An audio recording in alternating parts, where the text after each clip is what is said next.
सल्लल्लाहु अलैका या रसूलल्लाह सल्लल्लाहु अलैका या हबीबल्लाह। बिस्मिल्लाहिर्रहमानिर्रहीम। अस्सलाम वालेकुम। मैं हूं असद अली काजी और आप देख रहे हैं मेरा यूट्यूब चैनल आओ काम करें। मुतलका वीडियो के आगाज़ से पहले फरमाने मुस्तफ़ा सल्लल्लाहु ताला अलैहि वालिहि वसल्लम कि जिसने मुझ पर एक मरतबा दुरूद पाक पढ़ा अल्लाह अज़्ज़ वजल उस पर 10 रहमतें भेजता है। हसूल बरकत के लिए आप भी पढ़ लीजिए, मैं भी पढ़ लेता हूँ। सल्लल्लाहु ताला अला मुहम्मद व अला आलिहि व अस्हाबिहि व बारिक वसल्लम। जज़ाकल्लाह। व्यूअर्स, अभी मैं आया हूँ उस खेत में जहाँ आज से तकरीबन 2.5 माह पहले हमने मक्की की काश्त की है और हमने जो फर्टिलाइज़र प्लान अभी तक हमने इस्तेमाल किया इस खेत के अंदर और जो जो हमने इसके ऊपर स्प्रे किए हैं वो सारा मैं आपको अभी रिपीट भी कर देता हूँ। उससे पहले मैं आपको दिखाता चलूँ कि 2.5 माह में हमारी मक्की की फसल की क्या कंडीशन हो चुकी है, किस कदर ग्रोथ हो चुकी है, किस कदर उसकी नशोनुमा हो चुकी है। ये देख लें, आप स्क्रीन के ऊपर वादे तौर पे देख सकते हैं। तो अभी मैं आपको बताता हूं व्यूअर्स के 2.5 माह में हमने इस फसल को क्या क्या प्रोटोकॉल दिया है। जो मेरे व्यूअर्स खास तौर पे नए हैं उनको भी ये पता चल जाएगा कि हमने ये जो क्रॉप अभी हम स्क्रीन के ऊपर देख रहे हैं इसको अभी तक कौन कौन सी खुराक दी गई है। तो व्यूअर्स, सबसे पहले ज़मीन की तैयारी के वक्त हमने मक्की की फसल के लिए जब हमने ज़मीन की तैयारी की तो हमने इसको एक डीएपी खाद की बोरी फी एकड़ के हिसाब से और एक एमओपी की बोरी जो है 50 केजी वाला जो थैला होता है वो फी एकड़ के हिसाब से हमने ज़मीन की तैयारी के वक्त हमने इस्तेमाल किया था। ठीक है। और उसके बाद अभी 2.5 माह में हम इसको तकरीबन 2 दफ़ा जो है यूरिया खाद की बोरी जो है वो पानी के अंदर फ्लड करके दे चुके हैं। यानी ये कह लें कि अभी तक हमने एक डीएपी खाद की बोरी दी है, एक एमओपी खाद की बोरी दी है और 2 यूरिया खाद की बोरियां जो हैं वो पानी के अंदर फ्लड की हैं। और उसके अलावा इन खादों के अलावा हमने जो इसको प्रोटोकॉल दिया है व्यूअर्स वो ये है कि हमने ये मच्छर तेले से हिफाजत के लिए और कीड़ी से हिफाजत के लिए हमने 15-15 दिन के गैप से इसके ऊपर 2 दफ़ा बाइफेंथ्रीन का स्प्रे किया है और साथ में इसकी अच्छी नशोनुमा के लिए हर दफ़ा जब हमने बाइफेंथ्रीन का स्प्रे किया इसके ऊपर हमने एनपीके का स्प्रे भी किया है जो कि नाइट्रोजन, फास्फोरस और पोटाश का मुरक्कब होता है। इसको कूल वाला स्प्रे भी बोलते हैं। यानी अभी तक हमने इसको 4 खाद की बोरियां दी हैं और 2 दफ़ा हमने इसको एनपीके का स्प्रे किया और 2 दफ़ा हमने इसको बाइफेंथ्रीन का स्प्रे किया है। याद रहे कि बाइफेंथ्रीन के स्प्रे के साथ मिला के ही हमने एनपीके का स्प्रे किया था। अलग अलग इनको कर सकते हैं लेकिन टाइम और मेहनत बचाने के लिए हम एनपीके के स्प्रे को बाइफेंथ्रीन के साथ मिला के भी कर सकते हैं। और व्यूअर्स, इसके अलावा हमने एक ख़ास बीमारी इस फसल को लगती है जिसको हम तने वाली सुंडी की बीमारी भी बोलते हैं, उसको चोर कीड़ा भी बोलते हैं। वो तने की तरफ से अटैक करता है फसल को और बहुत ज़्यादा नुकसान पहुंचाता है। तो हमने पिछली किस्त में भी मैंने आपको बताया था कि हम इसके ऊपर जो है तने वाली सुंडी से हिफाजत के लिए हम इसके ऊपर कौन सा स्प्रे कर रहे हैं। तो व्यूअर्स, ये सारा प्रोटोकॉल अभी तक हम अपनी फसल को दे चुके हैं और उसके बाद उस सारे प्रोटोकॉल का जो रिजल्ट आया है आप स्क्रीन के ऊपर वादे तौर पे देख सकते हैं।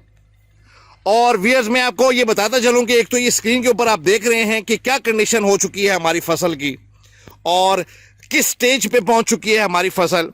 साथ साथ मैं आपको बताता चलूं कि व्यूअर्स, ये जो आप फूल निकले हुए देख रहे हैं इसके ऊपर की तरफ और इसके साथ साथ मैं आपको दिखाता चलूं कि ये देख लें कि ये नीचे की तरफ जो है ये तने के तकरीबन सेंटर में ये देखें, ये इसके ऊपर जो है सिट्टा निकलना भी शुरू हो गया है।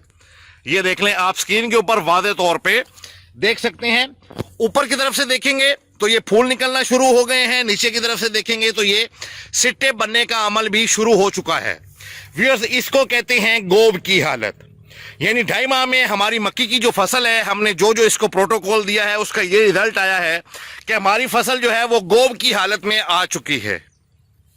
व्यूअर्स, यहाँ मैं एक जो है वो अहम बात, एक अहम नुक्ता आपके साथ डिस्कस करता चलूँ कि जिन लोगों ने मक्की की काश्त की है अगर उन्होंने शुरू में यानी स्टार्ट में SOP या MOP नहीं इस्तेमाल की तो ये जो गोब की हालत अभी आप स्क्रीन के ऊपर देख रहे हैं कि ऊपर फूल निकलना शुरू हो गए हैं और नीचे सिट्टा बनने का अमल शुरू हो चुका है।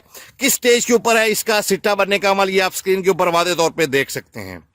तो ये एक ऐसा टाइम है कि जिसके ऊपर आप इसको पोटाश का इस्तेमाल इस फसल में ज़रूर करें।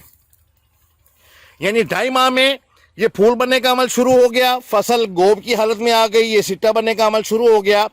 तो जिन लोगों ने शुरू में ज़मीन की तैयारी के वक्त इसके अंदर जो है MOP या SOP खाद इस्तेमाल नहीं की, वो इस वक्त में जब भी पानी लगाएं इसको तो फी एकड़ के हिसाब से 1 यूरिया खाद की बोरी और उसके साथ जो है पोटाश 12.5 kg फी एकड़ के हिसाब से ज़रूर इस्तेमाल करें। और ये अमल 2 दफ़ा दोहराएं, यानी 12.5 kg जो पोटाश है वो फसल तैयार होने तक 2 दफ़ा आपने इसके अंदर फ्लड करनी है। हमने चूंकि स्टार्ट में MOP इस्तेमाल कर चुके हैं हम ज़मीन की तैयारी के वक्त, तो हम अभी इसको पोटाश नहीं इस्तेमाल करवा रहे।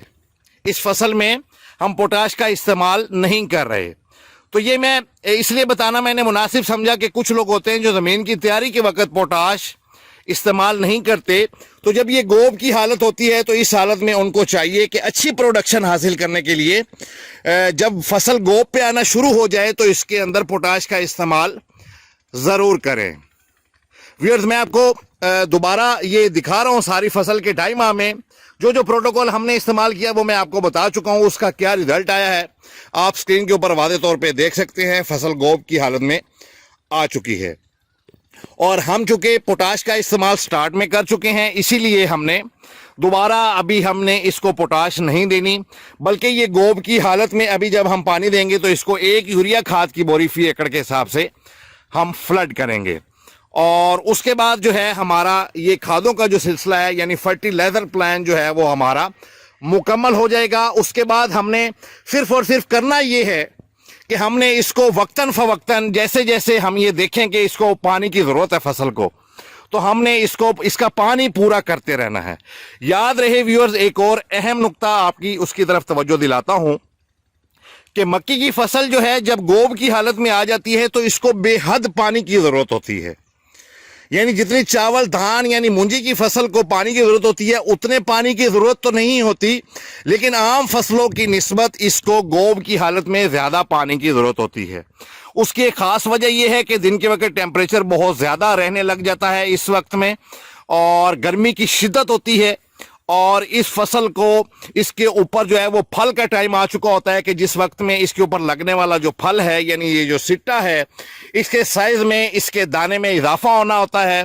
तो इस वक्त में इसको पानी की अशद ज़रूरत होती है। व्यूअर्स, ये जो टाइम है तकरीबन दिन के वक्त 35 से 40 डिग्री सेंटीग्रेड नॉर्मली अभी औसतन जो है वो रहने लग गया है। तो इस वक्त में आपने हफ्ते में तकरीबन 2 दफ़ा आपने इस फसल को पानी ज़रूर देना है।